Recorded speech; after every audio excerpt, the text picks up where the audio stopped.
இந்த உலகத்திலே அநேக நபர்களை சந்திக்கும்போது அந்த நபர்களை எல்லாம் பார்க்கும் பொழுது நமக்கு என்ன தோன்றுகிறது, எப்படி தோன்றுகிறது? ஒருவேளை குடியை கெடுக்கும், குடிப்பழக்கம் உடலுக்கு தீங்கானது, அது வீட்டை கெடுக்கும், நாட்டை கெடுக்கும் என்று அந்த குடிகாரர்களுக்கு கூடும் இடங்களில் அந்த போர்டு வைக்கப்பட்டிருக்கிறது. அதை பார்த்து கொண்டே அநேகர் என்ன செய்கிறாங்க? குடிக்கிறார்கள். நேற்று மாலையிலே ஒரு அருமையான சாட்சியை நம்ம கேட்டோம். ஒரு சகோதரன், நான் சிறு வயதிலே எனக்கு குடிப்பழக்கம், புகைப்பழக்கம் உண்டு, தடுமாறி போனேன். என்னோடு இருந்த என்னுடைய நண்பர்களுக்கு அந்த பழக்கம் இருந்த காரணத்தினால் நானும் அந்த பழக்கத்திற்கு தள்ளப்பட்டேன். ஆனால் ஒரு நாள் ஆண்டவருடைய வார்த்தை என்னை இழுத்தது. என்னிடத்தில் ஆண்டவர் பேசினார். எனக்கு நல்ல நண்பர்கள் கிடைத்தார்கள். அவர்களோடு சேர்ந்து வேதத்தை படிக்க ஆரம்பித்தேன். ஆண்டவர் என்னோடு பேசின காரணத்தினாலே இன்றைக்கு நான் உங்கள் முன்பாக நிற்கிறேன் என்று சொன்னார். கேட்பதற்கே சந்தோஷமாக இருந்தது. ஆனால் இன்றைக்கி உலகத்தில் நிறைய பேர் அப்படி வர முடியாமல் தவிக்கிறாங்க. ஒரு சகோதரரை பார்த்தேன். அவர் எப்போ பார்த்தாலும் ஒரு பாலத்தில் உட்காந்துக்கிட்டு அவர் பைக்கை நிப்பாட்டி அவர் குடிப்பார், குடித்த பிறகு புகைப்பார். இதை நான் ரொம்ப நாளாக பார்த்துக்கிட்டு வரேன். அப்போ ஒரு நாள் பார்த்தீங்க அப்படின்னா அவரிடத்துல பேசக்கூடிய ஒரு வாய்ப்பு கிடைத்தது. ஏன்னா அவர் 2-3 பேரோடு சேர்ந்து ஒரு நாள் வேலைக்கு வந்தார். அப்பொழுது நீங்கள் தானே அந்த பாலத்தில் உட்காந்துக்கிட்டு தனியாக குடிச்சிக்கிட்டு இருப்பீங்க அப்படின்னோடனே, ஆமாம், 2-3 பேர் குடித்தோம், அவெல்லாம் போய் சேர்ந்துட்டான், இப்போ கம்பெனி இல்லை, ஆனாலும் தனிமையாக உட்காந்து குடிச்சிக்கிட்டு இருக்கேன் அப்படின்னு சொன்னார். அப்போது நான் சொன்னேன், இது தவறு இல்லையா? பிள்ளைகள் இருக்காங்க, பெரிய பிள்ளைகளாக வளர்ந்துட்டாங்க, இது உங்களுக்கு இந்த பாக்கு போடுற பழக்கமும் இருக்குது, வாயில் ஒதுக்குறீங்க, இது எவ்வளோ தவறு, இது கேன்சரில் போய் முடியுமே அப்படின்னோடனே சொல்லி ஒரு 2 மாதம் இருக்கும்னு நினைக்கிறேன், அவருக்கு தொண்டை அப்படி வீங்கிச்சு. இது என்னென்னா நான் எப்போ வருவேன்னு காத்துக்கிட்டு இருக்கிறாங்க அந்த குடும்பத்தார். சரி, நான் போகும்போது இந்த குடும்பத்தார், அவர் மனைவி, அவருடைய மகா, கல்லூரி படிக்கிற அந்த பொண்ணு எல்லாம் வந்து ஒரே அழுக. இதை நாங்கள் போய் செக் பண்ணோம், கேன்சராக இருக்கும்னு சொல்லி டாக்டர் சந்தேகிக்கிறாங்கன்னு. நீங்கள் சொன்னீங்களா இந்த மாதிரி கேன்சர் வரும், இதெல்லாம் விடுங்க, இதெல்லாம் சாப்பிடக்கூடாது அப்படின்னு. அப்போ நான் கேட்டேன், இந்த மேல் உதட தூக்குங்க அப்படின்னு. அந்த அம்மா ஒரு மேல் உதட தூக்கி பார்த்தா பொங்க ஒரு ஈரே இல்லை, மேலே அப்படியே அரிச்சிட்டு போயிடுச்சு. அப்போ இதெல்லாம் நீங்கள் பார்க்கலையாம்மா? இவ்வளோ நாளாக இவருக்கு இந்த பழக்கம் இருக்குது அப்படின்னு ஒன்று. நாட்கள் சென்றது. அப்போது என்ன சொல்ல வரேன் அப்படின்னா, இன்றைக்கு அவர் ஞானஸ்நானம் எடுக்கணும், குடும்பத்தோடு எடுக்கணும் அப்படின்றார். சில நேரங்களில் சில சூழ்நிலைகளை நம்ம சந்திக்கும்போது இவர்களெல்லாம் நம்மை போல பரலோகத்துக்கு வந்தால் எவ்வளோ நன்றாக இருக்கும் என்று நமக்கு நினைக்க தோன்றும் இல்லையா? அந்த பரிவோடு நீங்கள் பாருங்கள். ஒரு குடிகாரனை இவன் நாட்டுக்கு தீங்கு, நாட்டுக்கு வேதனை என்று பார்க்கக்கூடாது. இது கர்த்தருடைய பிள்ளை, திருந்தி வந்தால் எவ்வளோ நலமாக இருக்கும், இந்த பிள்ளைகள் எல்லாம் ஆண்டவருடைய பிள்ளைகள், இவங்கெல்லாம் வந்தால் எவ்வளோ நலமாக இருக்கும் அப்படின்ற ஒரு இரக்க பார்வையில் நீங்கள் இந்த உலகத்தின் பலவீன பாண்டங்களை நினைத்து பாருங்கள். நிச்சயமாக நம்முடைய உள்ளம் என்ன செய்யும்? ஏக்கம் கொள்ளும். ஐயோ ஆண்டவரே, இதற்காகத்தானே நீங்கள் இந்த உலகத்துக்கு வந்தீங்க, இதற்காகத்தானே நீங்கள் மரித்தீங்க, எவ்வளோ பாடுகள், எவ்வளோ வேதனைகள், அதையெல்லாம் நினைவு கூறத்தானே இன்றைக்கு நம்ம ஆண்டவருடைய சன்னிதானத்தில் வந்திருக்கிறோம். யோசித்து பாருங்கள். இன்றைக்கி இந்த உலகத்தில் எத்தனையோ பேர் பலவிதமான அடிமைத்தனத்தில் இருக்கின்றார்கள். நம்ம பார்க்குறோம். நம்ம வீட்டுக்கு வரக்கூடிய சிலிண்டருக்காரர் என்ன செய்கிறாரு? வாயில் ஒதுக்குறாரு. நம்ம வீட்டுக்கு வரக்கூடிய செக்யூரிட்டி அவங்க என்ன செய்கிறாங்க? ராத்திரி முழுவதும் அவங்க முழிச்சிருக்கணும் அப்படின்னு சொல்லி என்ன செய்கிறாங்க? வாயில் இப்படிப்பட்ட பாக்குகளை போடுகிறார்கள். ஏன், நான் ஒரு நாள் பஸ்ஸில் போய்கிட்டு இருக்கும்போது, ஆனால் இந்த கார்னரில் என்னை இறக்கி விடணும் அப்படின்னு அவர் பேசவே இல்லை, ரொம்ப நேரம் பேசலை. என்னன்னு பார்த்தா வாயில் அவ்வளோ பாக்கு, அதுக்கு ஒரு பாட்டில் வச்சுருக்கிறாரு துப்புறதுக்கு. ஏன்னா பஸ்ஸு வெள்ளை கலரில் இருக்குது, அவர் வெள்ளை ட்ரெஸ் போட்டிருக்கிறாரு. அப்போ நான் சொன்னேன், இதுக்கு தான் இவ்வளோ நேரம் வாயை திறக்கலையா அப்படின்னு. ஆமாம் சார், என்ன எங்கே இறங்கணும் அப்படின்னாரு. தப்பு இல்லையானே, ராத்திரி பூரா ஓட்டணும், அசந்துட்டேன்னா உள்ள 50 பேரும் பாடி அப்படிங்க. அதனால் ராத்திரி பூரா ஓட்டணுங்கிறதுக்காக தன்னுடைய உடலை கெடுத்து கொண்டு அந்த நபர் வண்டி ஓட்டுவது நமக்கு பரிதாபமாக இருக்குது. அண்ணே, வேறு ஏதாவது ஐடியா இருந்தால் பாருங்கண்ணே. இதை விட்டுருங்கண்ணே அப்படின்னு சொல்லி பஸ்ஸை விட்டு இறங்கக்கூடிய ஒரு சூழ்நிலை. இன்னைக்கு உலகம் அப்படிப்பட்ட வேதனையில் இருக்கிறது. கர்த்தருடைய பிள்ளைகளாகிய நாம் இன்றைக்கு ஆண்டவராகிய இயேசு கிறிஸ்து இந்த உலகத்திற்கு வந்து மரித்து அவர் உயிர் தெழுந்து சென்றார். என்ன காரணம்? எதற்காக இவ்வளோ பெரிய ஒரு வரலாற்று சிறப்புமிக்க ஒரு நிகழ்வு இந்த பூமியிலே நடந்தது? இந்த உலகத்தில் வேறு இதற்கு ஈடாக எந்த வரலாற்று சம்பவத்தை நம்ம சொல்ல முடியும்? யாரை சொல்ல முடியும்? எந்த ராஜாவை சொல்ல முடியும்? ஆண்டவராகிய இயேசு கிறிஸ்து வந்து மரித்த காரணம் என்ன? அந்த பரிவான கண்களுடைய நோக்கம் என்ன? வேதனையோடு திரும்பி பார்த்த அனுபவங்களை நமக்கு என்ன தருகிறது? ஆண்டவர் ஒவ்வொருவரையாக பார்க்கும் பொழுது அந்த வேதனைகளை எல்லாம் நீக்கி அவர்களுக்கு சுகம் கொடுக்கணும்னு தானே அவர் பிரயாசப்பட்டார். எனக்கு வேதத்தில் பார்த்தீங்க அப்படின்னா ஆண்டவராகிய இயேசு கிறிஸ்து ஒரு அருமையான ஒரு பிறப்பு. அவருடைய வாழ்க்கை குறிப்பு அப்படி நம்ம பார்த்தோம் அப்படின்னா நோக்கம் என்ன என்பது நமக்கு நன்றாக தெரியும். எடுத்தவர்கள் வாசியுங்கள். மத்தேயு 1வது அதிகாரம் 18வது வசனத்திலிருந்து நாம் வாசிப்போம்.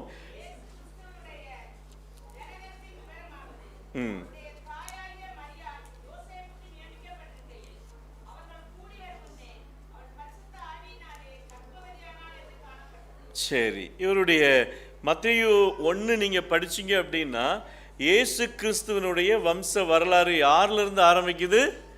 ஆபிரகாம்ல இருந்து ஆரம்பிக்குது. அப்போ ஆதாம்ல இருந்து தானே ஆரம்பிச்சிருக்கணும் அப்படிங்கிற ஒரு எண்ணம் நமக்கு இருக்கும் இல்லையா? ஆண்டவர் அந்த வம்ச வரலாறு எங்கிருந்து பரிசுத்த ஆவியானவர் கொண்டு வராரு? ஆபிரகாம், வாக்குத்தத்தத்தின் முதல் மனிதன். ஆண்டவர் என்ன செய்கிறார் அப்படின்னா அந்த ஆபிரகாமுடைய லிஸ்ட்ல இருந்து இயேசுவின் வம்ச வரலாறு என்ன செய்து ஆரம்பமாகுது. இப்போ ஆண்டவராகிய இயேசு கிறிஸ்து கன்னி மரியாளை தேர்ந்து செய்கிறார். பரலோகம் ஒரு ஸ்திரீயை தேர்வு செய்ய வேண்டும்.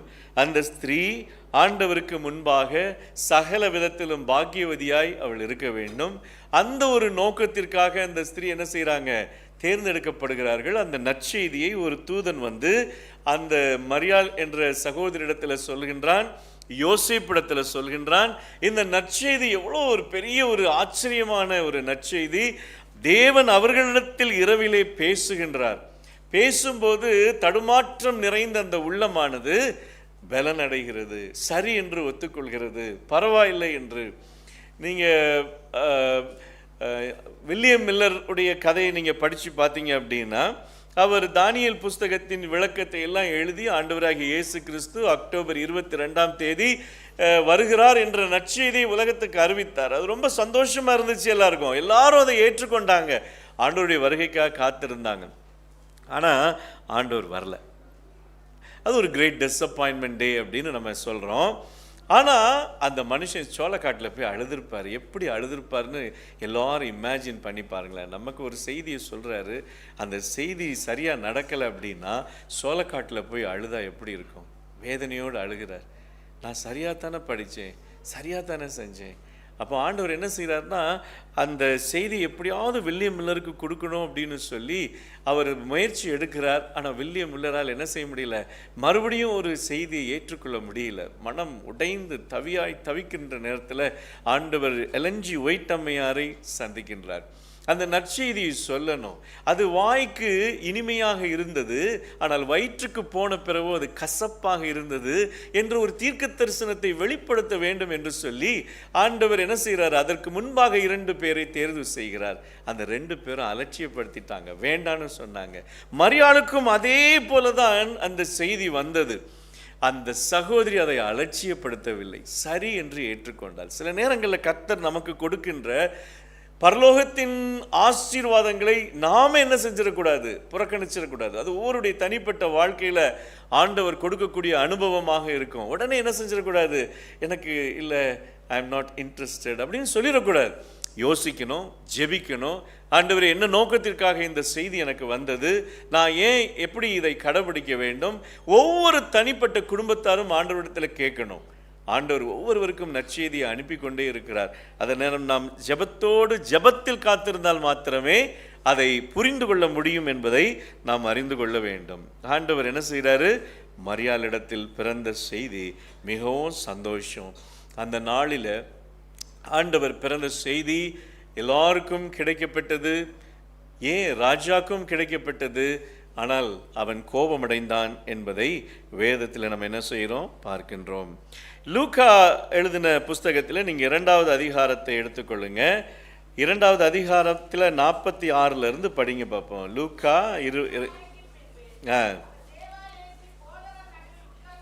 ம் ம் ம் ம் ம் ம் ம்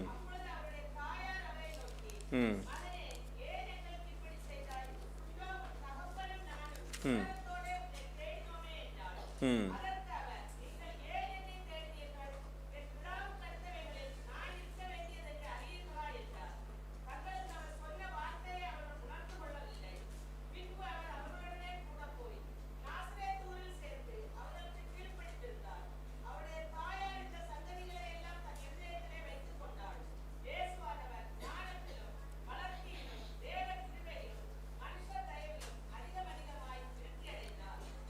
அவருடைய 12 வயதிலே அவர் என்ன செய்கிறார், காணாமல் போயிட்டார்.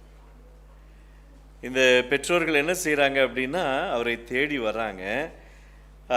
அதனால் அவர் என்ன செய்கிறார் அப்படின்னா 3 நாளைக்கு பின்பு அவர் தேவாலயத்தில் போதகர் நடுவில் உட்கார்ந்திருக்கவும் அவர்கள் பேசுகிறதை கேட்கவும் அவர்களை வினாவவும் கண்டார்கள். 12 வயசில் ஆண்டவராகிய இயேசு கிறிஸ்து எவ்வளவு ஞானம் நிறைந்தவராய் அங்கு போதகர்கள் மத்தியில் உட்கார்ந்து என்ன செய்கிறாரு, பேசுகின்றார், கேட்கின்றார், அவங்க சொல்கிறத என்ன செய்கிறாரு, கவனிக்கின்றார். அவர் பேச்சை கேட்ட யாவரும் அவருடைய புத்தியையும் அவர் சொன்ன மாறு தரங்களையும் குறித்து பிரமித்தார்கள். என்ன பொடியே 12 வயசு, என்ன பேச்சு பேசுகிறான், இவனுக்கு எப்படி இவ்வளோ ஞானம் வந்தது? அந்த நேரத்தில் இவ்வளோ பெரிய வேதாகமம் கிடையாது, ஒரு சிறிய தீர்க்க தரிசன சுருள்கள் இருந்தது. இதை வைத்துக்கொண்டு இந்த மனிதன் பேசுகின்ற, இந்த பொடியன் பேசுகின்ற வார்த்தைகளை ரசித்தார்கள், பிரமித்தார்கள், ஆச்சரியப்பட்டார்கள். அந்த வசனம் எப்படி முடியுதுன்னா, இயேசுவானவர் ஞானத்திலும் வளர்த்தியிலும் தேவ கிருபையிலும் மனுஷ தயவிலும் அதிகமாய் விருத்தி அடைந்தார். இன்னைக்கு ஆண்டவர் நமக்கு அப்படிப்பட்ட ஒரு வாய்ப்பை கொடுத்திருக்கிறார். மனிதனாய் பிறந்த யாருக்கும் இந்த 4 காரியங்களும் இருக்க வேண்டும் என்று. ஆளும் வளரணும், அறிவும் வளரணும், அதுதான் வளர்ச்சி அப்படின்னு என்னுடைய வாத்தியார் அடிக்கடி என்ன செய்வார் சொல்லி நான் கேட்டிருக்கின்றேன். ஆளும் வளரணும், அறிவும் வளரணும் அப்படின்னு. இங்கே ஞானத்திலும் வளர்த்தியிலும் தேவ கிருபையிலும் மனுஷ தயவிலும். மனுஷ தயவு ரொம்ப முக்கியம் இல்லையா? அதிகமாய் கர்த்தர் என்ன செய்தார், வளர்ந்தார் என்று நம்ம படிக்கின்றோம். 27 வயதிலே ஆண்டவர் ஞானஸ்நானம் பெற்றார். எத்தனை வருஷம் ஆச்சு ஆண்டவர் ஞானஸ்நானம் பெற்று? இன்றைக்கி கணக்கு போட்டு பாருங்கள். அதான் ஒன் வாய்ஸ் அப்படின்னு சொல்லி ஒரு ப்ரோக்ராமை நம்ம ஜென்ரல் கான்ஃபரன்ஸ் என்ன செய்கிறாங்க, ஆயத்தப்படுத்தியிருக்கிறாங்க. ஒன் வாய்ஸ் 27 அப்படின்னு. அது கடந்த ஞாயிற்றுக்கிழமை அண்ணா நகரில் உள்ள சபையிலே அறிமுக விழாவானது நடைபெற்றது. எல்லா போதகர்களும் எல்லா அலுவலக தலைவர்களும் என்ன செஞ்சுருந்தாங்க, வந்திருந்தாங்க. ஏன் அப்படின்னா செப்டம்பர் மாதம் 2027 2000 வருஷம் முடிகிறது. ஆண்டவராகிய இயேசு கிறிஸ்து ஞானஸ்நானம் எடுத்து 2000 வருஷம் முடிகிறது. அப்போது இந்த ஒன் வாய்ஸுடைய வேலை என்ன அப்படின்னா, அன்றைக்கு யோவான் ஸ்நானகன் ஆண்டவருக்கு வழியை ஆயத்தப்படுத்தினது போல இன்றைக்கு திருச்சபை ஆண்டவருடைய வருகைக்கு ஆயத்தப்படுத்தணும். அதனால் இன்றைக்கு கர்த்தருடைய சபை அந்த வேலையை செய்ய வேண்டும் என்று ஜெனரல் கான்ஃபரன்ஸ் எல்லாருக்கும் ஒரு அழைப்பு கொடுத்திருக்கிறது. அந்த அழைப்பு யாருக்கு என்று சொன்னால், திருச்சபை விசுவாச குடும்பங்களுக்கு. அதான் நீங்கள் யாராவது பரிவோடு கண்கள் இந்த உலகத்தை நோக்கி பார்க்க வேண்டும் என்று ஆண்டவர் விரும்புகின்றார். யார் யாருக்கெல்லாம் நற்செய்தி தேவை, யார் யாருக்கெல்லாம் சத்தியத்தை சொல்லணும் ஆண்டவர் எதிர்பார்க்கின்றார். இந்த வேலையை தான் இந்த சபை என்ன செய்யணுமா, இன்னைக்கு செய்யணும் என்று ஆண்டவர் அழைக்கின்றார். அதுதான் ஒன் வாய்ஸ் 27. 27 வயதில் ஆண்டவர் ஞானஸ்நானம் பெற்றார். நீங்கள் இந்த டைமை பார்த்தீங்க அப்படின்னா கால்குலேட் பண்ணி நமக்கு கொடுத்துருக்குறாங்க. 27 கர்த்தர் ஞானஸ்நானம் பெற்றதை நாம் வேதத்தின் மூலமாக, கணக்கின் மூலமாக அறிந்து கொள்ளலாம். அதன் பிறகு ஆண்டவர் ஞானஸ்நானம் பெற்ற பிறகு மிகப்பெரிய ஒரு அதிசயம் நடந்தது. பிதா, குமாரன், பரிசுத்த ஆவியினுடைய அந்த ஒற்றுமையை அங்கிருந்த எல்லாரும் என்ன செய்தார்கள்? கண்டார்கள். ஆண்டவர் அவருக்கென்று இந்த ஊழியத்தை செய்வதற்காக 12 சீஷர்களை கர்த்தர் தேர்வு செய்தார். மத்தேயு 10வது அதிகாரத்தை எடுத்துக்கொள்ளுவோம். 1 நம்ம படிக்கும் பொழுது ஆண்டவர் அவருடைய சீஷர்களை எவ்வாறு தேர்ந்தெடுத்து அவர்களுக்கு என்ன விதமான அறிவுரைகளை கர்த்தர் கொடுத்தார் என்பதை நம்ம என்ன செய்யலாம்? படிக்கலாம். 12 சீஷர்களை தேர்ந்தெடுத்த விதம் 1வது வசனத்திலிருந்து படிங்க பார்ப்போம்.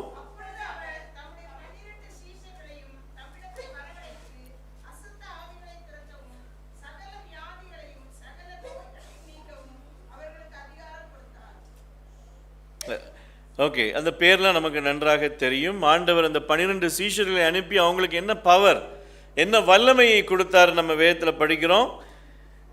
தம்மிடத்தில் வரவழைத்து அசுத்த ஆவிகளை துரத்தவும் சகல வியாதிகளையும் சகல நோய்களையும் நீக்கவும் அவர்களுக்கு அதிகாரம் கொடுத்தார். அதனால யோசித்து பாருங்க, இந்த அதிகாரத்தை பெற்ற அந்த சீஷர்கள் அந்த நேரத்தில் அதோடைய வலிமை, அதோடைய பவர் என்ன அப்படிங்கிறது அவங்க தெரியாமல் இருந்தாங்க.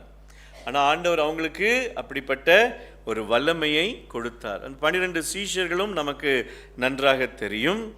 இந்த 12 சீஷரையும் இயேசு அனுப்புகையில் அவர் என்ன சொல்றார் அப்படின்னா, நீங்கள் புறஜாதியார் நாடுகளுக்கு போகாமலும் சமாரிய பட்டினங்களுக்கு பிரவேசியாமலும் காணாமற் போன ஆடுகளாகிய இஸ்ரவேல் வீட்டாரிடத்திற்கு போகையில் பரலோக ராஜ்யம் சமீபமாக இருக்கிறது என்று பிரசங்கியுங்கள். இதான் வேலை. இன்னைக்கு பேங்க்ல வேலை செய்யலாம், ஹாஸ்பிட்டலில் வேலை செய்யலாம், ஐடி கம்பெனியில் வேலை செய்யலாம். நமக்கும் பரலோகத்துக்கும் சம்பந்தமே இல்லாத போது நம்ம என்ன செய்யக்கூடாது? இருக்கக்கூடாது. யார்கிட்ட பேசினாலும் எங்கே பேசினாலும், நான் அந்த ஐடி கம்பெனிஸ் இருக்கக்கூடிய அந்த இடம் வழியாக நான் போய்கிட்டு இருக்கேன். அங்கே பார்த்தீங்க அப்படின்னா எல்லாம் வெளியில் அந்த ஒரு சின்ன ரெஸ்ட் கொடுப்பாங்கன்னு நினைக்கிறேன்.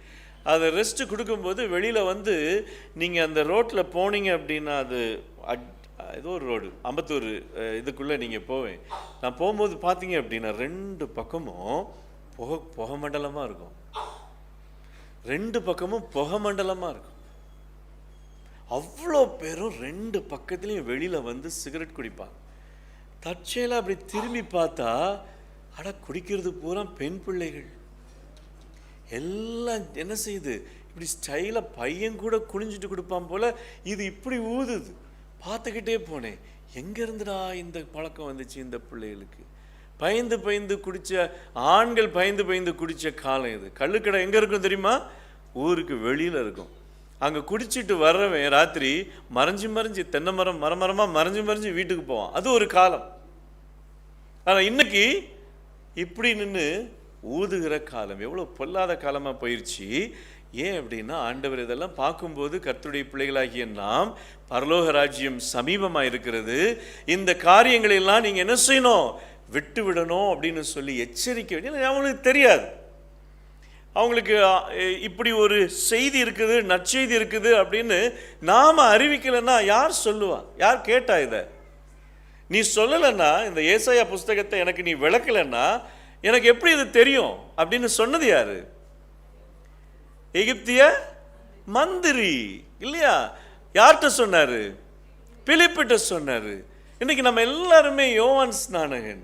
ஆண்டவர் நம்மிடத்தில் கொடுத்திருக்கிறார் இந்த பொறுப்பை. இப்ப நீ சொல்லலைன்னா எனக்கு எப்படிப்பா தெரியும் அப்படின்னு இந்த உலகம் நம்மளை பார்த்து கேட்குது. நான் சொல்லவே மாட்டேன், ரொம்ப ஸ்டிக்கு, நான் வாயே திறக்க மாட்டேன் அப்படின்னு நம்ம இருந்தா எப்படி? அதான் யோசித்து பாருங்க. இன்னைக்கு ஆண்டவர் அதை தான் எதிர்பார்க்கிறார். ஒவ்வொரு தடவையும் கால்களை கழுவுகிறோம், ஆண்டவருடைய மரணத்தை நம்ம சொல்லுகிறோம். ஸ்டிக்கு அப்படின்னா ஸ்ட்ரிக்டாக ஒருத்தர், நம்ம வாட்ச்மேன் சொல்லுவார், ரொம்ப ஸ்டிக் அவங்க அப்படிம்பார். அதனால அந்த ஸ்டிக்கை சொல்கிறேன்.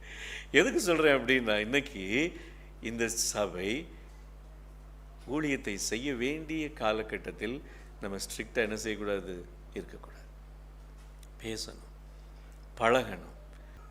இன்னைக்கு யோசித்து பாருங்க, நம்ம எல்லாருக்கும் ஆண்டவர் ஒவ்வொரு நாளும் ஆயுசை கூட்டி கொடுத்துட்டு இருக்கிறார் அப்படின்னா எதுக்கு? அப்படியே சுவிசேஷத்தை அறிவிப்பதற்கு. எங்க? அக்கம் பக்கத்தில் நீங்க செய்யுங்கிறாரு பவுல். நீங்க நெடுந்தூரம் போய் பயணம் செய்து இந்த காரியத்தை செய்ய வேண்டாம். அக்கம் பக்கத்தில் உள்ளவங்க, உங்க கூட இருக்கிறவங்க, உங்ககிட்ட வேலை செய்யறவங்க, உங்களுடைய நண்பர்கள், உங்களுடைய சிறிய வட்டம், அதுக்குள்ள என்ன செய்யுங்க? என்னுடைய அன்பை சொல்லுங்க. பயங்கரமான உலகம். ஆண்டவர் தினமும் நமக்கு நாட்களை, ஆயுசுகளை கூட கொடுத்து கொண்டு வருகிறார். அதனால அவர் சொன்னாரு, காணாமல் போன ஆடுகளாகிய இஸ்ரவேலின் வீட்டாருக்கு போங்கள், போகையில் பரலோக ராஜ்யம் சமீபித்திருக்கிறது என்று பிரசங்கியுங்கள் என்று சொன்னார். போய் சொல்லுங்க. அங்கு வியாதி உள்ளவர்கள் இருந்தா அவங்கள சுகப்படுத்துங்க, குஷ்டரோகிகள் இருந்தா சுத்தம் பண்ணுங்க, மரித்தோரை எழுப்புங்க, பிசாசை துரத்துங்க. இலவசமாய் பெற்றீர்கள், இலவசமாய் கொடுங்கள். நமக்கு இது எங்கிருந்து கிடைச்சிச்சு? நம்ம என்ன ஒரு கோடி ரூபாய் நம்ம டெபாசிட் பண்ணி இந்த செவன்த் அட்வென்டிஸ்ட்ல மெம்பரா சேர்ந்தோமா? இல்ல. ஆண்டவர் நமக்கு இலவசமாய் கொடுத்தார். இலவசமாய் அவைகளை பெற்றிருக்கின்றோம். ஆண்டவர் நன்மை செய்கிறவராகவே சுற்றி திறந்தார். அப்போஸ்தலர் 10வது அதிகாரம் 38வது வசனத்தை படிக்கும் பொழுது அவர் நன்மை செய்கிறவராகவே சுற்றி திறந்தார். படிங்க பாப்பா, என்ன அருமையான ஒரு வசனம். பவுல ரொம்ப அழகா எழுதிட்டு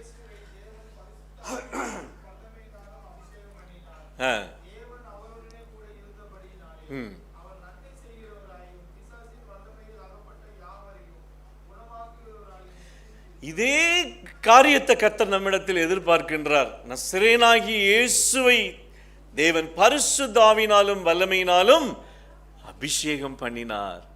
தேவன் அவருடனே கூட இருந்தபடியினாலே அவர் நன்மை செய்கிற ஆண்டவர் யாரு கூட இருக்கிறாங்களோ அவங்களால வீட்டுக்குள்ள சும்மா இருக்க முடியாது. தேவன் யாருடைய உள்ளத்தில் இருக்கிறாங்களோ அந்த உள்ளமானது துடிக்கும்.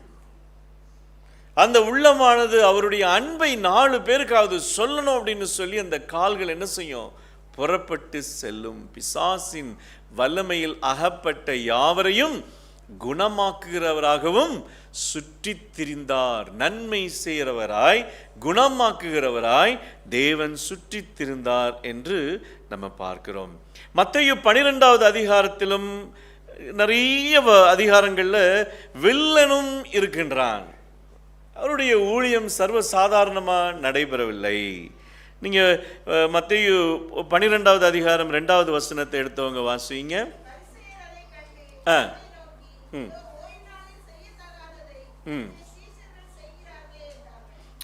வந்துட்டாங்க. அவர் நன்மை செய்கிறவராகவே சுற்றி திரிந்தார். அவர் என்ன செய்யறாரு? எல்லா பலவீனங்களையும், சுகவீனங்களையும், கஷ்டங்களையும், துன்பங்களையும் நல்லது தானங்க செஞ்சாரு. ஏன் அவனுக்கு வேதனை? பரிசேயனுக்கு வந்துட்டான். எப்படி உங்க சீஷர்கள் எப்படி செய்யலாம் அப்படின்னு சொல்றான். நீங்க 15வது அதிகாரத்தை எடுத்துக்கொள்ளுங்க. மத்தேயு 15வது அதிகாரம் 1வது வசனத்துல பாருங்க.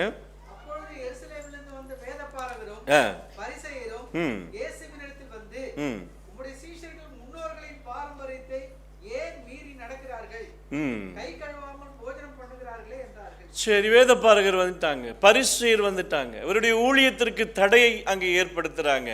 இவர் நன்மை செய்கிறவராகத்தான் சுற்றி திரிந்தார். அங்கே யாருக்கும் எந்த தீங்கையும் அவர் செய்யவில்லை. ஆனால் இவங்க என்ன செய்யறாங்க? பிசாசினால் ஏவி விடப்பட்டு இவங்க என்ன செய்யறாங்க அப்படின்னா, பாருங்க, ஓய்வு நாள் இது செய்யறது சரியா? ஓய்வு நாளில் இப்படி சுகப்படுத்துறது சரியா? அப்படியே சீஷர்களை பாருங்க, கை கழுவாம சாப்பிட்றாங்க. உங்க சீஷர்களை பாருங்க, அப்படி வயல்வெளியா போகும்போது ஓய்வு நாளில் இந்த காரியத்தை செய்யறாங்க. இதெல்லாம் நியாயமா? சில நேரங்களில் கல்லெறிவதற்கு கல்லை எடுத்துக்கொண்டார்கள். இயேசு அந்த இடத்திலிருந்து அப்புறமாய் போய்விட்டார். இன்னைக்கு ஆண்டவருடைய ஊழியமும் சாதாரணமான ஊழியமாய் இருக்கவில்லை. மத்தேயு 11வது அதிகாரத்தை எடுத்துக்கொண்டீர்கள் என்றால் மத்தேயு 11:16 நீங்கள் வாசித்தீங்க அப்படின்னா அவர் அப்படியே ரொம்ப வேதனையோடு சொல்லுவார் இல்லையா? ஸ்திரீகளிடத்தில் சந்தை வெளிகளில் உட்கார்ந்து தங்கள் தோழரை பார்த்து, உங்களுக்காக குழல் ஊதினோம், நீங்கள் கூத்தாடவில்லை, உங்களுக்காக புலம்பினோம், நீங்கள் மாரடிக்கவில்லை என்று குறை சொல்லுகிற பிள்ளைகளுக்கு ஒப்பாய் இருக்கு. நீங்கள் அது முன்னாடி இருந்து அப்படியே படிச்சுட்டு வாங்களேன். இப்போ எனக்கு முன்பாக யோவான் ஸ்நானகனை நான் அனுப்பினேன். அவன் உங்கள்கிட்ட சொன்னான், கேட்குற மாதிரி கேட்டீங்க. அவன் சொன்ன வார்த்தைகள் எல்லாம் கடினமான வார்த்தைகளாக இருந்தது. விரியன் பாம்பு குட்டிகளேன்னு சொன்னான். உங்களுக்கு யார் இதெல்லாம் சொன்னது அப்படின்னு சொல்லி கடிந்து கொண்டான். அவன் சொன்னதுக்கெல்லாம் நீங்கள் என்ன செஞ்சீங்க? அந்த வார்த்தையை கவனிங்க. உங்களுக்காக குழல் ஊதினோம், நீங்கள் கூத்தாடவில்லை. உங்களுக்காக புலம்பினோம், நீங்கள் மாரடிக்கவில்லை என்று குறை சொல்லுகிற பிள்ளைகளுக்கு ஒப்பாயிருக்கிறது. அவன் கடினமாக பேசினா, நான் ரொம்ப சாஃப்டாக சொன்னேன். அவன் எல்லாரையும் என்ன செஞ்சான்? நேருக்கு நேராக திட்டுனா, நான் கொஞ்சம் சிம்பிளாக என்ன செஞ்சேன்? உங்களுக்கு புரிகிற மாதிரி ஓமைகளாய் சொல்லி பார்த்தேன். ஆனால் நீங்கள் என்ன சொன்னீங்க? எப்படி எனில், யோவான் போஜனம் பானம் பண்ணாதவனாய் வந்தான், அதற்கு அவர்கள் அவன் பிசாசு பிடித்திருக்கிறவன் என்றார்கள். மனுஷகுமாரன் போஜனம் பண்ணுகிறவராய் வந்தார், அதற்கு அவர்கள் இதோ போஜன பிரியனும் மதுபான பிரியனுமான மனுஷன் ஆயக்காரருக்கும் பாவிகளுக்கும் சிநேகிதன் என்றார்கள். ஆனாலும் ஞானமானது அதன் பிள்ளைகளால் நீதியுள்ளதென்று ஒப்புக்கொள்ளப்படும் என்றார். யோசித்து பாருங்க. யோவான் ஸ்நானகனை அனுப்பினார். அவனை என்ன சொன்னாங்க? இந்த உலகம் என்ன சொல்லிச்சு? பரிசேயர்களும் அவனுடைய வேத பாரகரும் என்ன சொன்னாங்க? அவன் பிசாசு பிடித்தவன் என்றார்கள். ஆனால் ஆண்டவருக்கு ஒரு ஸ்டெப் மேலே போய் அவங்க என்ன சொல்கிறாங்க? இவன் போஜன பிரியன், மதுபான பிரியன், ஆயக்காரருக்கும் பாவிகளுக்கும் சிநேகிதன் என்று சொன்னார்கள். ஆண்டவர் அதுக்கப்புறம் என்ன செய்கிறாங்க அப்படின்னா, அவரை கொல்ல வகை தேடுகிறார்கள். நீங்கள் மத்தேயு புஸ்தகத்தில் நீங்கள் படிக்கலாம். மத்தேயு 12வது அதிகாரம் 9-14 வரைக்கும் நீங்கள் படிச்சிங்க அப்படின்னா, அவங்க என்ன செய்கிறாங்க? அவர் அவ்விடம் விட்டு ஜெபாலயத்தில் பிரவேசித்தார். அங்கே சூம்பின கையுடைய மனுஷன் ஒருவன் இருந்தான். அப்பொழுது அவன் மேல் குற்றம் சாட்டும்படிக்கு ஓய்வு நாள் சொத்தமாக்குறது நியாயமா என்றார்கள். அதற்கு அவர், உங்களில் எந்த மனுஷனுக்காகிலும் ஒரு ஆடு இருந்து அது ஓய்வு நாளிலே குழியில் விழுந்தால் அதை பிடித்து தூக்கி விட மாட்டானோ? ஆட்டை பார்க்கிலும் மனுஷனானவன் எவ்வளவோ விசேஷித்திருக்கிறான். ஆதலால் ஓய்வு நாளிலே நன்மை செய்வது நியாயம்தான் என்று சொன்னார்கள். பின்பு அந்த மனுஷனை நோக்கி, உன் கையை நீட்டு என்றார். அவன் நீட்டினான். அது மறு கையை போல சொஸ்தமாயிற்று. அப்பொழுது பரிசேயர் வெளியே போய் அவரை கொலை செய்யும்படி அவருக்கு விரோதமாய் ஆலோசனை பண்ணினார்கள்.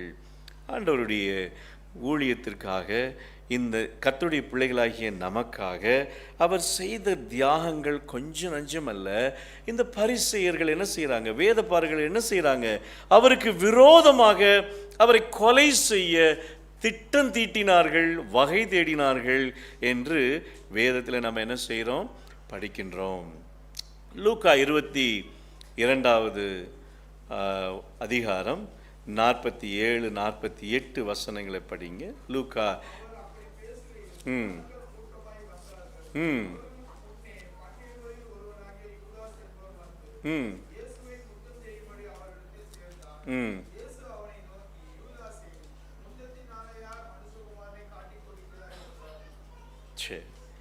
இது எவ்வளோ பெரிய ஒரு ஆபத்து இல்லையா? அவரால் தேர்ந்தெடுக்கப்பட்ட ஒரு அருமையான சீஷன், அவனிடத்தில் மிகப்பெரிய பொறுப்புகளை எல்லாம் ஆண்டவர் கொடுத்திருந்தார். அவன் ரகசியமாய் செல்கின்றான். யார் இவருடைய ஊழியத்திற்கு தடையா இருக்கிறார்களோ அவர்களிடத்தில் போய் ஆலோசனை பண்ணி, அவர்களிடத்திலே பேரம் பேசி, இவரை நான் காட்டி கொடுக்கிறேன், வந்து பிடித்து கொள்ளுங்கள், அவரை கொலை செய்யுங்கள் என்று கூட இருக்கின்ற ஒரு சீஷன் காட்டி கொடுப்பது எவ்வளவு பயங்கரமான துரோக செயல் என்பதை கர்த்தருடைய பிள்ளைகளாகி நீங்களும் நானும் அதை பார்க்கும்போது, ஆண்டவரே எவ்வளோ வேதனைப்பட்டிருப்பார் பாருங்க. அவர் வாழ்ந்த அந்த சொற்ப நாட்கள், ஒரு 33 ஆண்டுகள் அவர் இந்த உலகத்திலே சொற்ப நாட்களில் எவ்வளவு வேதனைகளை அவர் சகித்தார். நம்ம சும்மா கால் கழுவுறோம், சும்மா நம்மளுடைய திராட்சை பானத்தை குடிக்கிறோம், அப்படி இல்லை. ஆண்டவரே நீர் பட்ட பாடுகள். அடுத்த திருவிருந்து ஆராதனை வரும் பொழுது ஆண்டவரால் ரட்சிக்கப்பட்ட, தேர்ந்தெடுக்கப்பட்ட, நேசிக்கப்பட்ட பிள்ளைகளை கொண்டு வந்து இந்த பண்டகசாலையில் சேர்க்க வேண்டியதான நம்முடைய கடமையாக இருக்கணும். முந்தின திருவிருந்துக்கும் இந்த திருவிருந்துக்கும் நாம் செய்த நன்மைகள் என்ன? எத்தனை பேரை ஆண்டவருடைய சமூகத்திற்கு வழி நடத்தி இருக்கிறோம்? எத்தனை பேரை ஆண்டவருடைய சமூகத்தில் கொண்டு வந்திருக்கிறோம்? எத்தனை பேருக்கு இந்த நற்செய்தியை அறிவித்திருக்கிறோம்? அப்படியே உட்கார்ந்து நம்ம எல்லாரும் கணக்கு போட்டு பாருங்க. நம்ம எந்த வேலையை செய்கிறோம்? நாம் ஆண்டவருடைய வேலையை செய்கிறோமா? யோவான் ஸ்நானகனுடைய வேலையை செய்கிறோமா? ஊழியத்தை செய்கிறோமா?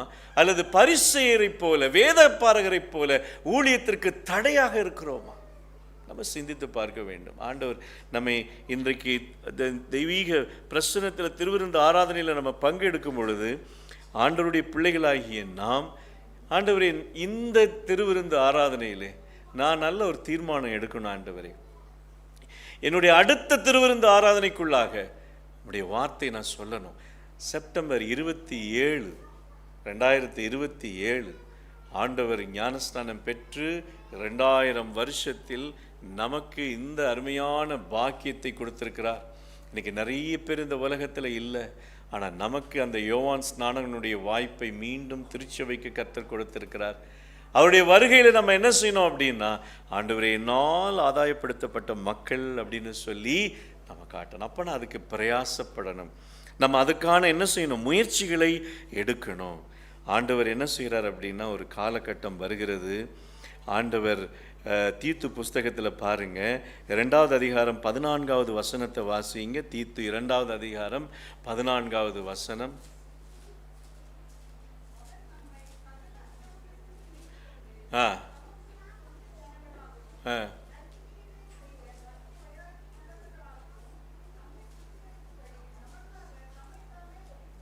அருமையாக எழுதுறாரு பாருங்க பவுல். அவர் சொல்றாரு, அவர் நம்மை சகல அக்கிரமங்களை நின்று மீட்டு கொண்டு தமக்குரிய சொந்த ஜனங்களாகவும் நற்கிரியைகளை செய்ய பக்தி வைராக்கியம் உள்ளவர்களாகவும். எதற்காக அழைத்தார்?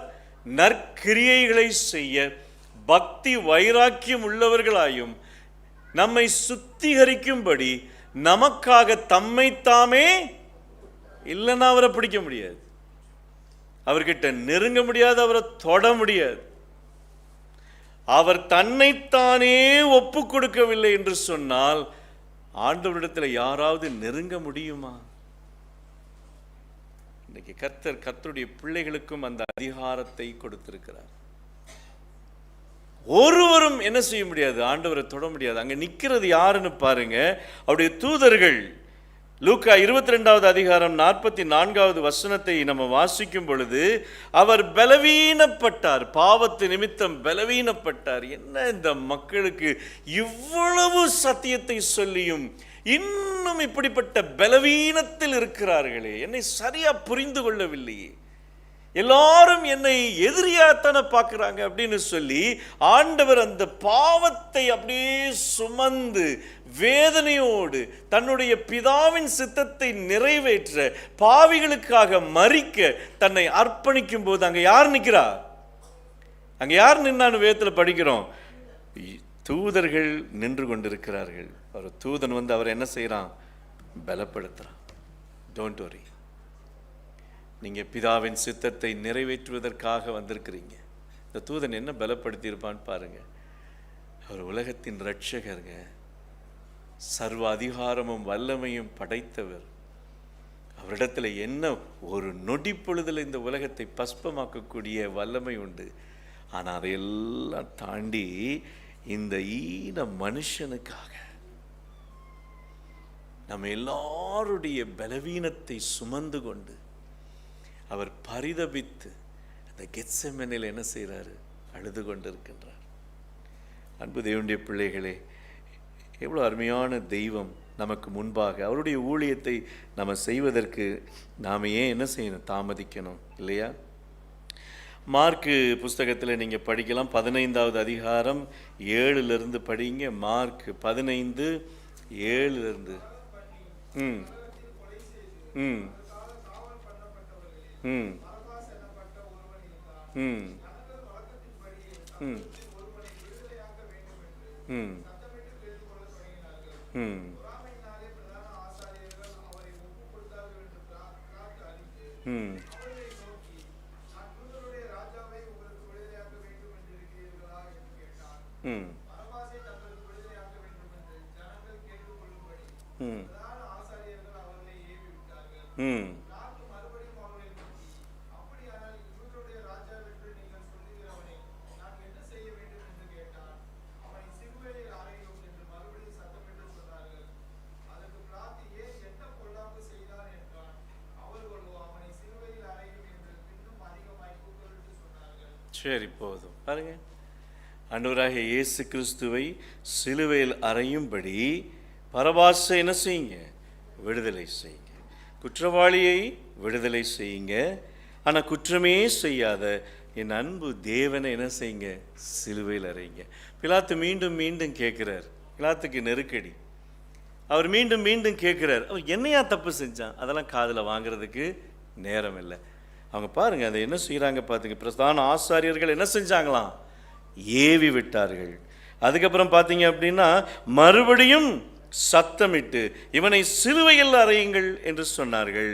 அதற்கு பிலாத்து, என்ன பொல்லாப்பு செய்தான் என்றான். அவர்களோ அவனை சிலுவையில் அறையும் என்று பின்னும் அதிகமாய் கூக்குரலிட்டு சொன்னார்கள். அவங்களுடைய நோக்கம் சிலுவையில் அறையும். ஆண்டவர் வேதனையோடு அவர்கள் என்ன செய்கிறாரு?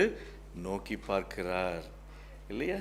லூக்கா புஸ்தகத்தில் 23வது அதிகாரம் 12வது வசனத்தை வாசிப்போம். லூக்கா 23:12.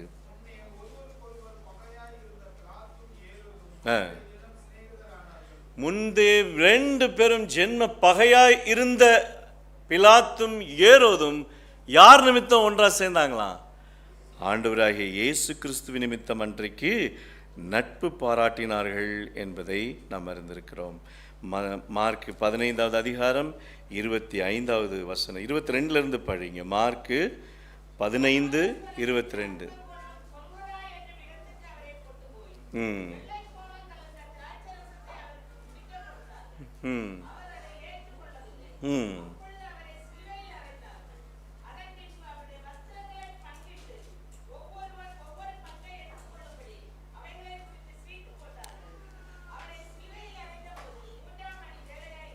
சரி, அப்போது அவங்க என்ன செய்கிறாங்க? அவங்க திட்டம் நிறைவேறியது. இவரை சிலுவையில் அறையுங்கள் என்று கூக்குரலிட்டார்கள். அந்த திட்டம் நிறைவேறி ஆண்டவராகிய இயேசு கிறிஸ்து பாதகர்கள் மத்தியில் 2 கல்லர்களின் நடுவில் அவர் என்ன செய்தார்? அவரை சிலுவையில் அறைந்தார்கள். மார்க் 15வது அதிகாரம் 31 படிங்க. 31. ம் ம் ம் ம்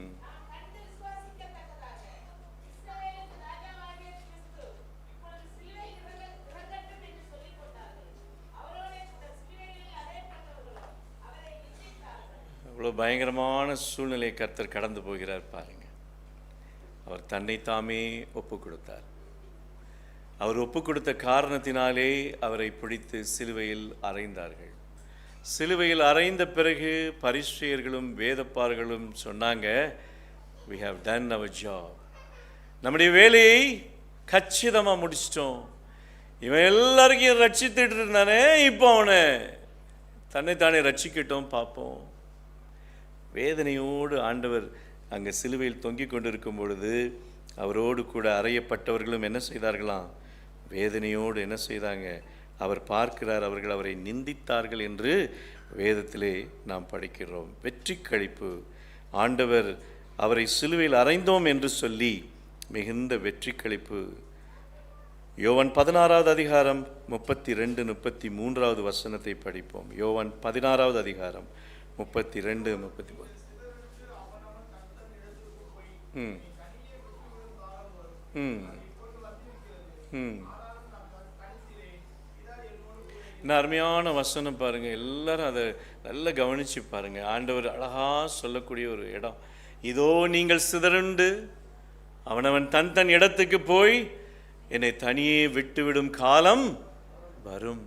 அது இப்பொழுது வந்திருக்கிறது. ஆனாலும் நான் தனித்திரேன், பிதா என்னோடு கூட இருக்கிறார். 33வது வசனம்.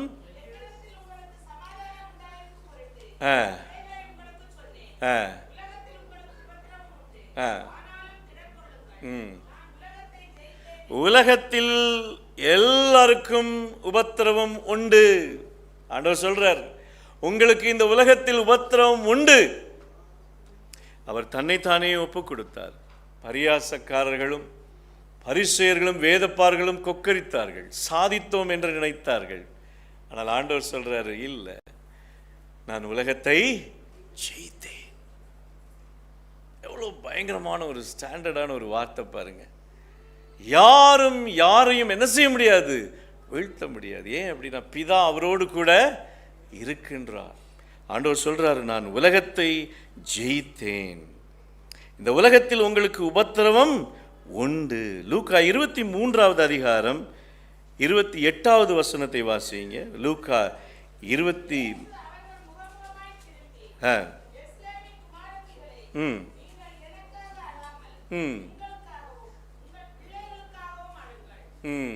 பாருங்க, ஆண்டவர் சொல்றாரு, அவரை சிலுவையில் அறையும் போது சொன்ன அந்த வார்த்தைகள், நீங்கள் எனக்காக அழாமல் உங்களுக்காகவும் உங்கள் பிள்ளைகளுக்காகவும் அழுங்கள். 31வது வசனம்.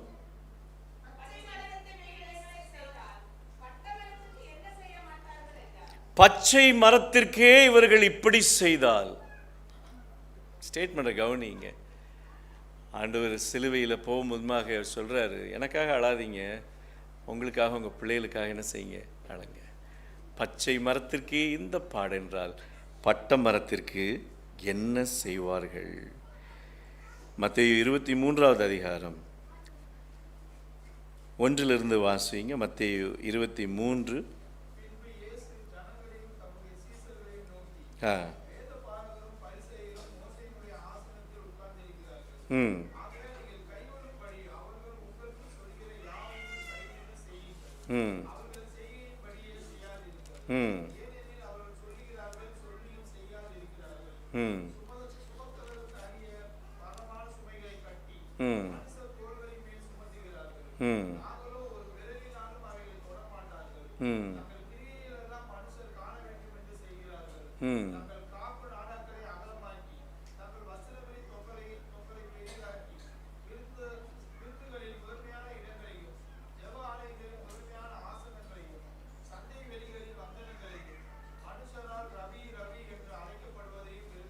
ஓகே, ஆண்டவர் சொல்றாரு, அருமையான கர்த்தருடைய பிள்ளைகளுக்கு அவர் கொடுக்கிற ஆலோசனை, தன்னுடைய ஜனங்களையும் சீஷர்களையும் நோக்கி, வேதபாரகரும் பரிசேயரும் மோசேயினுடைய ஆசனத்தில் உட்கார்ந்திருக்கிறார்கள். ஆகையால் நீங்கள் கைக்கொள்ளும்படி உங்களுக்கு அவர்கள் சொல்லுகின்ற யாவையும் கைக்கொண்டு செய்யுங்கள். அவர்கள் செய்கையின்படியோ செய்யாதிருங்கள். ஏனெனில் அவர்கள் சொல்லுகிறார்கள், சொல்லியும் செய்யாதிருக்கிறார்கள் என்று ஆண்டவர் சுட்டி காட்டுகின்றார். ஆண்டவர் பாருங்க, அவருடைய மரணத்தில் மிகப்பெரிய ஒரு வேதனையை கர்த்தர் சந்திக்கிறார். யார் அவரை நேசிக்க வேண்டுமோ அவரை நேசிக்கவில்லை, யார் அவரை ஏற்றுக்கொள்ள வேண்டுமோ அவர்களை ஏற்றுக்கொள்ளவில்லை. அவர் தனித்து விடப்பட்டார், வேதனையோடு காணப்பட்டார். தன்னுடைய தியாகத்தை எப்படியாவது முடித்து செல்ல வேண்டும் என்ற ஒரு மிகப்பெரிய ஒரு பொறுப்பில் அவர் உறுதியாக இருந்தார். ஒருபோதும் அவர் யாருக்காகவும் என்ன செய்யல, தன்னுடைய நிலையை மாற்றிக்கொள்ளவில்லை. சோர்ந்தார். இந்த பாத்திரம் என்னை விட்டு நீங்க கூடுமானால் நீங்கும்படி செய்யும் என்று கேட்டுக்கொண்டார். பிதாவே, ஏன் என்னை கைவிட்டீர் என்று கெஞ்சி பார்த்தார். ஆனாலும் தன்னுடைய பொறுப்பிலிருந்து அவர் என்ன செய்யல, மாறல. எவ்வளவு எதிர்ப்புகள் வந்தாலும், எவ்வளவு வேதனைகள் வந்தாலும், எவ்வளவு குற்றச்சாட்டுகள் வந்தாலும் கர்த்தர் தன்னுடைய பொறுப்பை என்ன செய்தார், அவர் தட்டி கழிக்கவில்லை, அதை நிறைவேற்றினார் என்பதை நாம் நன்றாக அறிந்து கொள்ள முடியும். அதனால தான் அவர் சொல்றாரு, மாயக்காரராகிய வேதபாரகரே பரிசேயரே உங்களுக்கு ஐயோ, மனுஷர் பிரவேசியாதபடி பரலோகத்தை பூட்டி போடுகிறீர்கள், நீங்கள் அதிலே பிரவேசிக்கிறதும் இல்லை, பிரவேசிக்கிறவர்களை பிரவேசிக்க விடுகிறதும் இல்லை என்று ஆண்டவர் எச்சரிக்கின்றார். இது தேவனுடைய வார்த்தைகள்.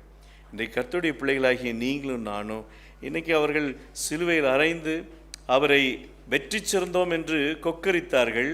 ஆனால் ஆண்டவர் சொன்னார், நான் உலகத்தை ஜெயித்தேன். யோவான் 14வது அதிகாரம் 1 1 3 வசனங்களை முதல்ல வாசிப்போம். உங்கள் இருதயம் கலங்காதிருப்பதாக, என்னிடத்தில் விசுவாசமாயிருங்கள். அப்புறம்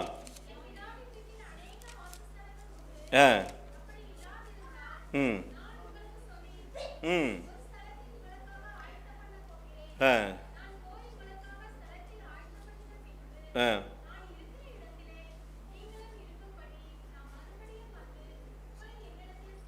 எவ்வளோ அருமையான வார்த்தைகள் ஆண்டவர் சொல்றார், சொல்லி சென்றார். இன்றைக்கு அந்த நம்பிக்கையோடு தான் நம்ம எல்லாம் காத்திருக்கிறோம்.